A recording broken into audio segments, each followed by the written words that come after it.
Hey guys, what's up? Welcome back to my YouTube video. Yo, this bear.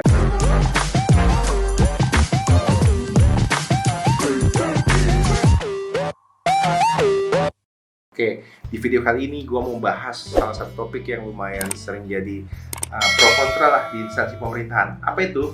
Boleh nggak sih akun pemerintahan di media sosialnya itu ngeposting suatu hal yang mungkin semacam kayak cringe atau awamnya disebut alay? So, untuk menjawab itu, gue mau buka wawasan kita tentang media sosial. Jadi, media ini secara umum dibagi dua. Yang pertama adalah media konservatif, dan yang kedua adalah new media. Apa bedanya? Oke, kalau media konservatif, lu tuh kayak nonton berita atau baca koran aja. Sifatnya terkesan arogan sih kalau menurut gue ya. Karena kenapa? Informasi yang diberikan tuh adalah keinginan dari pembuat berita. Sedangkan kita atau audiens tuh hanya sebagai penonton yang menerima beritanya secara langsung. Yang kedua adalah new media atau yang kita kenal dengan media sosial, di mana kita atau publik memiliki kesempatan untuk memilih berita apa sih yang kita sukain, dan di situ kita bisa komen, like, atau kita bisa dislike. Kita bisa memberi respon terhadap informasi yang kita lihat secara langsung. Di sini yang perlu digarisbawahi adalah publik memiliki kesempatan untuk memilih berita yang dia sukai. Nah, kuncinya berita seperti apa sih yang disukai oleh publik? Yang disukai di istilah broadcasting itu ada namanya news value. Oke, nih, gue kasih contoh di sini ya.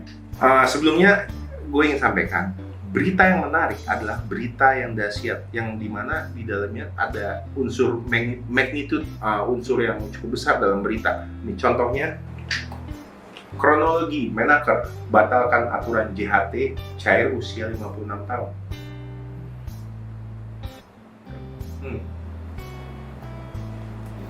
Jadi macam kayak berita yang bombastis gitu, yang dari judulnya kayak kronologi. Jadi orang tuh benar-benar excited gitu, pengen tahu seperti apa. Lalu yang kedua adalah proximity, yaitu kedekatan informasi dengan audiens atau penerima informasi. Itu mengandung dua unsur, ada psikologis sama sosiologisnya. Sebagai contoh gini nih, setiap tahun kita kan lapor SPT tahunan. Nah, sementara kalau mau lapor SPT tahunan itu kita harus ada Evin, jadi kayak buat masuk ke situ kita lapor SPT tahunannya, di situ ada butuh Evin. Nah, Evin itu kadang kita nih orang awam tuh suka lupa walaupun masuk di email udah ketumpuk setiap tahun. Jadi kita kayak wah apa ya nomor Evin gue apa ya? Atau kalau kita mau baru daftar SPT tahunan, mau lapor SPT tahunan yang baru, kita kadang mencari informasinya susah. Nah, di sini salah satu contoh dari akun pemerintah mengedukasi atau memberikan informasi terkait pengaktifan akun Evin tersebut.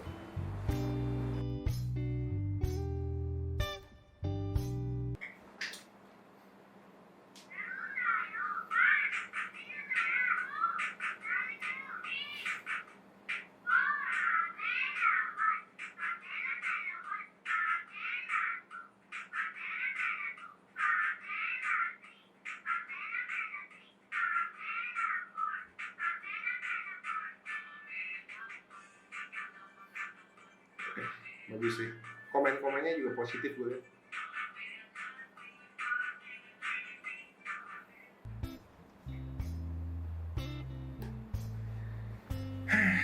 Ya, jadi dengan lihat hal seperti itu, jadi publik ini ngerasa dekat dan terbantu gitu dengan edukasi informasi yang diberikan oleh pemberi informasi. Contohnya kayak yang tadi dalam pengaktifan atau mau aktivasi Evin. Nah, lalu news value ini biasanya ada di judul informasi atau berita. Semakin panjang judulnya, semakin malas orang bacanya. Percaya nggak?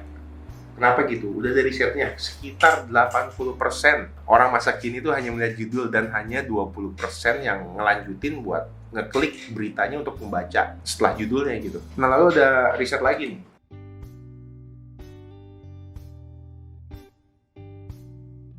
nih. Adapun menurut UNESCO ya, minat baca masyarakat Indonesia itu cuma 0,001%. Jadi hanya 1 dari 1.000 orang di Indonesia yang niat buat baca. Padahal menurut riset di tahun 2018 lebih dari 100 juta orang Indonesia merupakan pengguna aktif smartphone.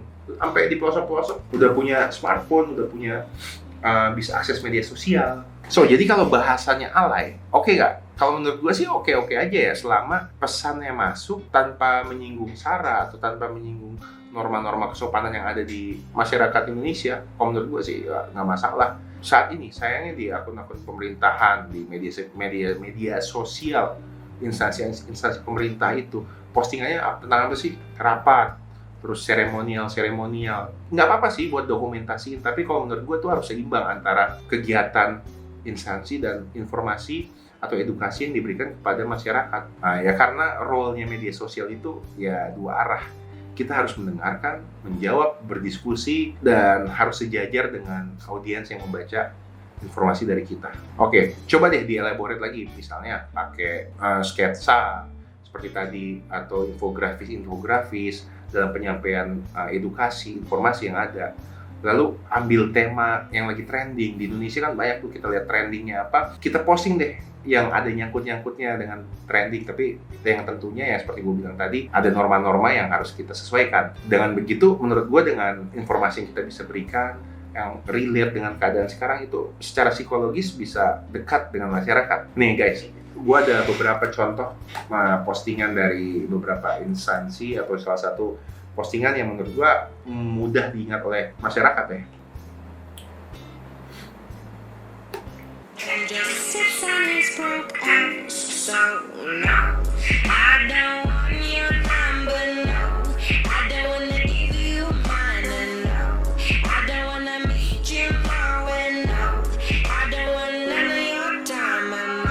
Sebagai seorang SN muda perkotaan yang basically FOMO abis, which is gak mau kelewatan tren, ya semua tren gue ikutin lah.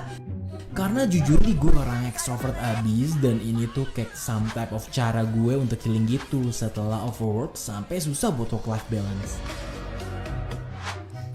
Ada tren baru yang gue banget nih, ya kali gak ikutan.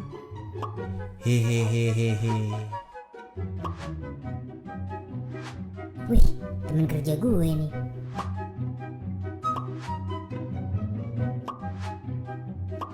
Duh, tapi dia kan di kantor suka main gitu. Padahal udah sering dilarang dan diingetin.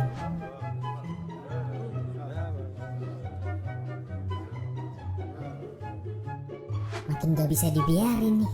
Gue harus jadi whistleblower. Menemukan indikasi kecurangan dan korupsi di lingkungan Kementerian Keuangan.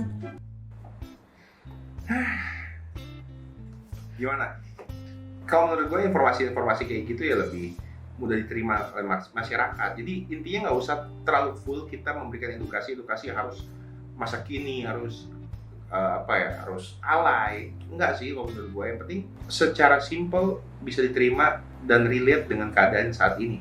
Oke, bahkan kadang nih kalau gue lihat Dirjen Pajak, mereka tuh sampai punya branding. Ingat gak yang waktu tren di TikTok yang ganteng berapa sih saldonya yang itu menurut gue tuh aneh banget ya. Maksudnya orang pamerin saldo, ya masyarakat Indonesia biasalah flexing tuh seneng banget.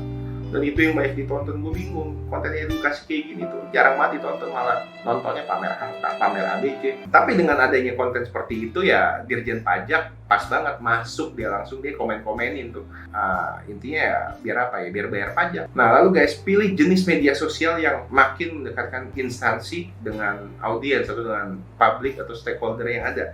Misalnya Instagram, Twitter, TikTok. Mau alay-alayan sih menurut gue sah-sah aja ya, asalkan itu menghibur dan pesan yang ingin disampaikan tuh dapat sampai kepada stakeholder yang dituju. Kenapa sih bisa jadi lebih mudah diterima atau bisa jadi viral dengan video seperti tadi? Jadi gini loh, instansi pemerintah, mindset masyarakat nih, itu kolot, jadul, kaku. Jadi kayak ada suatu hal yang kontras. Nah, lalu tiba-tiba media sosial instansi tersebut yang terkesan kaku, kolot, upload terkait dengan hal yang kekinian, ya itu pasti jadi omongan lah. Contohnya apa ya, kayak kemarin sempat viral dan sempat trending itu Twitternya dari BMKG. Dan yang kalah penting adalah engagement sosial media, yang artinya interaksi antara pengelola media sosial dan follower, subscriber, yang digunakan untuk meningkatkan percayaan publik. Nah lalu guys, buat konten interaktif dan jangan males balas-balasin komen. Tapi ya, ini Twitter dari PUPR nih contoh-contohnya nih. Seperti gue bilang tadi, tadi ya, walaupun konten kita alay, norak, aneh, jijik, bahasa kasar ya, tapi itu kita harus tetap mengedepankan norma-norma kesopanan, norma-norma yang ada di Indonesia, tidak mengandung sara. Jadi intinya nggak usah kaku-kaku lah. Kalau masih kaku-kaku, apa bedanya gitu? Akun media sosial sama akun media konservatif sama aja. Oke, gue tau masalah sih. Mungkin di sini pengelola media-media sosial di instansi-instansi pemerintah itu setuju dan mau lebih gaul, tapi ya terhalang izin atasan. Ya memang perubahan sih nggak bisa terlalu ekstrim, tapi ya kalau nggak berubah ya siap-siap aja ketinggalan. Makanya coba share video ini, siapa tahu ini bisa membuka wawasan atasan pimpinan kalian biar lebih mindsetnya lebih terbuka. Intinya jangan sampai ketinggalan zaman, kolot seperti itu, karena akun di sini media sosial merupakan suatu peran penting untuk kita berkomunikasi dengan masyarakat atau dengan stakeholder kita. Oke guys, jadi gua rangkum ya. Yang harus diperhatikan adalah news values, engagement, sama branding. Oke, 3 hal tersebut. News value, branding, dan engagement. Karena gini guys, menurut gua sayang banget hasil survei 170 juta masyarakat Indonesia merupakan pengguna aktif media sosial. Dan tau gak, waktu aksesnya atau setiap harinya, itu udah dari risetnya, setiap orang masing-masing itu hampir 3 jam 14 menit 3 jam 14 menit buat akses media sosial dalam sehari. So, sebelum mengakhiri video ini, yang gue sampaikan adalah dalam pemberian informasi kepada masyarakat atau stakeholder, itu harus seimbang. Jadi jangan terlalu kebanyakan posting terkait dengan soal rapat, seremonial. Tapi kalau mau posting seperti itu, harus juga disimbangi dengan konten-konten atau informasi-informasi edukatif yang dibutuhkan oleh masyarakat. Karena kalau menurut gua kegiatan-kegiatan yang terlalu seremonial itu nggak terlalu dipeduliin sih oleh masyarakat atau stakeholder yang kita tuju. Oke, ingat, masyarakat tuh butuh hiburan, informatif sekaligus cerdas. Yuk sama-sama kita buat bahan-bahan media sosial yang bermanfaat bagi masyarakat. Jadi jangan kaku-kaku atau monoton seperti yang sudah sebelumnya.